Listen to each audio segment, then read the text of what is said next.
যে একটা ধর্ম এত ফ্লেক্সিবল হয় কি করে, এত ফ্লেক্সিবল। এভাবে আপনি যদি দেখেন, রাসূল সাল্লাল্লাহু আলাইহি ওয়াসাল্লাম খুব সহজ করে দিন ইসলামকে উপস্থাপন করেছেন। কাউকে যখন তিনি কোনো দায়িত্ব দিয়ে কোথাও পাঠাতেন, তখন তিনি একটা বিখ্যাত কথা বলে দিতেন। সব সময় বলতেন যে বাশশিরু ওয়ালা তুনাফিরু, ইয়াসসিরু ওয়ালা তুআসসিরু। তোমরা মানুষকে সুসংবাদ দাও দিনের ব্যাপারে, মানুষকে ভয় দেখিও না, দিন থেকে ভাগিও না। ইয়াসসিরু, তোমরা দিনকে সহজ করে প্রেজেন্ট করো, ইসলামকে জটিল করে মানুষের সামনে কখনো প্রেজেন্ট করো না। ফ্লেক্সিবিলিটি। আল্লাহ রাসূল সাল্লাল্লাহু আলাইহি ওয়াসাল্লাম তিনি একবার মসজিদে নববীতে বসা, এক বেদুইন আসলেন। বেদুইন, নোমাডিক গাই, বেদুইন, যার মধ্যে সভ্যতার ছোঁয়া লাগেনি। তো সে মসজিদে ঢুকেই উঠে চড়ে আসলেন, উটটাকে মসজিদের পিলারের মধ্যে বেঁধে রাসূল সাল্লাল্লাহু আলাইহি ওয়াসাল্লামকে সালামও দিচ্ছে না। কি দিচ্ছে না? সালামও দিচ্ছে না, কথাও বলতেছে না। মসজিদে ঢুকে পিলারের মধ্যে উটটাকে বেঁধে 2 রাকাত নামাজ পড়া শুরু করছে। 2 রাকাত নামাজের পরে দোয়া করতেছে। কি দোয়া জানেন? দোয়ায় বলতেছে আল্লাহুম্মা আরহামনি ওয়া মুহাম্মাদা ওয়া লা তারহাম মা'ানা আহাদা। মানে আল্লাহ তুমি শুধু আমাকে রহম করো আর মুহাম্মদ সাল্লাল্লাহু আলাইহি ওয়াসাল্লামকে রহম করো, আমাদের দুইজনের সাথে আর কাউরে তুমি রহম করো। বেদুইন হলে যা হয়, তার যে এটিকেটস অফ দোয়া, দোয়ার যে আদব, অন্যের জন্য দোয়া করলে যে নিজের লাভ এটা ভুলে গেছে। আপনারা এটা জানেন তো যে অন্যের জন্য দোয়া করলে লাভ? জানেন? আপনি যদি এক ভাইয়ের জন্য দোয়া করেন যে আল্লাহ সে অসুস্থ, তুমি তাকে সুস্থ করে দাও, ফেরেশতারা বলতে থাকে আল্লাহ যিনি এই দোয়াটা করলেন তার কোনো অসুস্থতা থাকলে আগে তুমি তাকে সুস্থ করে দাও। ধরেন যে আপনার এক ভাই দারিদ্রের কষাঘাতে জর্জরিত, টাকা পয়সা না, আপনি দোয়া করলেন যে আল্লাহ আমার ভাইটা আর্থিক সমস্যায় আছে, তার আর্থিক সমস্যা দূর করে দাও। ফেরেশতারা দোয়া করে আল্লাহ যিনি দোয়া করলো তার যদি আর্থিক সমস্যা থাকে তুমি আগে তার আর্থিক সমস্যা দূর করে দাও। সুবহানাল্লাহ, সুবহানাল্লাহ বিহামদিহি। তো এক লোক এই হাদিসের ফজিলত শুনে ইফতারির পূর্ব মুহূর্তে, যেহেতু দোয়া কবুল হয়, তার ওয়াইফ ইফতারি তৈরি করতেছে, এই হাদিসের ফজিলত শুনে এক লোক তার বন্ধুর জন্য দোয়া করতেছে যে আল্লাহ আমার বন্ধুটা তো এখনো বিয়ে হয় নাই, তুমি সুন্দরী রূপবতী একটা স্ত্রীর ব্যবস্থা করে দাও আল্লাহ আমার বন্ধুর।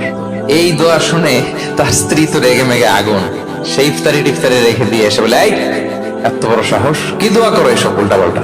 স্বামী বলে, কি দোয়া উল্টাপাল্টা, কি দোয়া করলাম? আমি তোমার বন্ধুর জন্য দোয়া করছি যে আল্লাহ তাআলা তুমি রূপবতী সুন্দরী স্ত্রীর ব্যবস্থা করে দাও। তো ওয়াইফ বলে, এই তুমি কি মনে করছো আমি হাদিসটা জানি না যে অন্যের জন্য ভালো কোনো দোয়া করলে আগে এটা নিজের জন্য কবুল হয়? সুবহানাল্লাহ। দেখেন ইসলামের বিধান কত সুন্দর। আপনি অন্যের কল্যাণ কামনা করলে এটা, এই কল্যাণ ফিরে আপনার দিকে আসে আগে।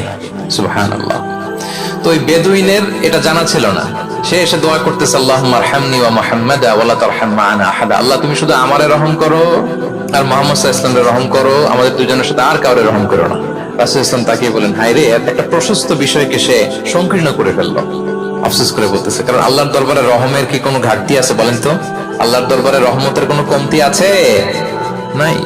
রাসূল সাল্লাল্লাহু আলাইহি ওয়াসাল্লাম সাথে সবাইকে ইনক্লুড করতে পারতো। আচ্ছা গেল, দোয়া শেষে এবার সে মসজিদে নববীর মাঝখানে বসে পেশাব করা আরম্ভ করছে।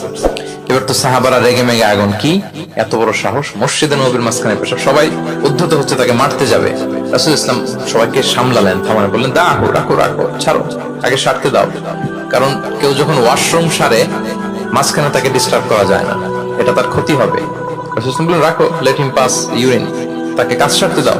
সে কাজ সারলো। এবার রাসূল ইসলাম বললেন ও হারিকু আলা বাউলিহি সাজলান মিন মা, তার পেশাবের উপর এক বালতি পানি ঢেলে দাও, দিয়ে ফেললো।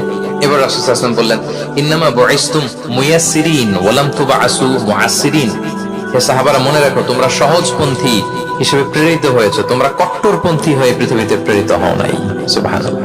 তাহলে যে কোনো জিনিসের সলিউশন আপনার সহজ ভাবে করতে হবে, এটাকে জটিল বানানো যাবে না। আমরা অনেক সময় জটিল থেকে জটিল করি। তখন এই বেদুইনকে রাসূল সাল্লাল্লাহু আলাইহি ওয়াসাল্লাম ডেকে বললেন, আচ্ছা তুমি যে কাজটা করলে, মসজিদে নববীর মাঝখানে পেশাব করলে, এটা কি ঠিক হলো?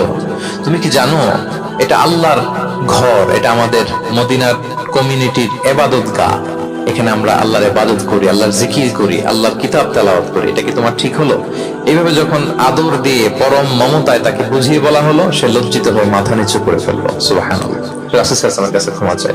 তাহলে প্রিয় সুধী, আপনি কোমলতা, ভালোবাসা দিয়ে যা জয় করতে পারবেন, কঠোরতা দিয়ে সেটা পারা যায় না। খেয়াল রাখবেন, ভালোবাসা দিয়ে যেভাবে আপনি মানুষের হৃদয় জয় করতে পারবেন, কঠোরতা দিয়ে পারবেন না। এজন্য ইসলাম ফ্লেক্সিবিলিটিতে বিশ্বাস করে। ফ্লেক্সিবিলিটি, লা ইউকাল্লিফুল্লাহু নাফসান ইল্লা উসআহা। আল্লাহ সাধ্যের বাইরে কাউকে কখনো কিছু চাপিয়ে দেয় না। এজন্য ইসলামকে সহজ করে উপস্থাপন করতে বলেছেন তিনি। মুআয ইবনে জাবাল রাদিয়াল্লাহু তাআলা